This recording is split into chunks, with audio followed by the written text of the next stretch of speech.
എൻ്റെ മക്കളെ ആരും ഏത് മഹാൻ പറഞ്ഞാലും സത്യം പറയുക. ഈ പറഞ്ഞവരുടെയൊക്കെ ജനപിന്തുണ ഇപ്പൊ നമ്മൾ കണ്ടല്ലോ, കണ്ടു കണ്ടു. അല്ലേ? അതെ അതെ. അതാണ് ഞാൻ വിളിക്കുന്ന ദൈവങ്ങൾ. സത്യം പറയാം, എന്തെല്ലാം പറഞ്ഞാലും ശരി, ഈ നിലപാടുകൾ മാറ്റി മാറ്റി മാറ്റി ഈ കണ്ടത്തിൽ നിന്ന് അങ്ങേ കണ്ടത്തിലോട്ട് മറുകണ്ടം ചാടി ചാടി ചാടി നടക്കുന്നവരെ അവരത് വിചാരിക്കുന്നില്ല. അവർ കാണുന്ന ഒരു എലൈറ്റ് ഗ്രൂപ്പ് ഓഫ് ഓഡിയൻസിനെയാണ്. ഉം, അതല്ല ഇവിടെ വോട്ട്. സാധാരണക്കാരന്മാരുണ്ട്.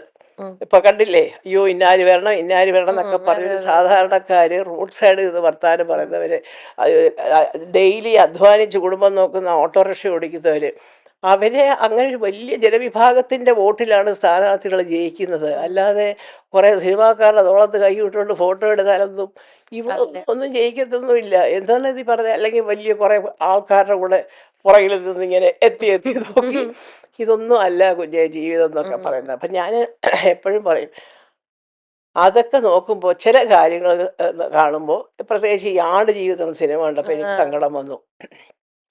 അവൻ്റെ ആ ശരീരം എന്നോട് പറഞ്ഞില്ല അവൻ ഇത്രയും മെലിഞ്ഞു എന്നൊക്കെ. അവൻ ഒരു 18 കിലോ കുറച്ചിട്ടാണ് ഓൺ ദ വേ ടു ജോർദാനിൽ പോകുന്ന വഴിക്ക് തന്നെയായിരുന്നു അതൊക്കെ ചെയ്തതൊക്കെ.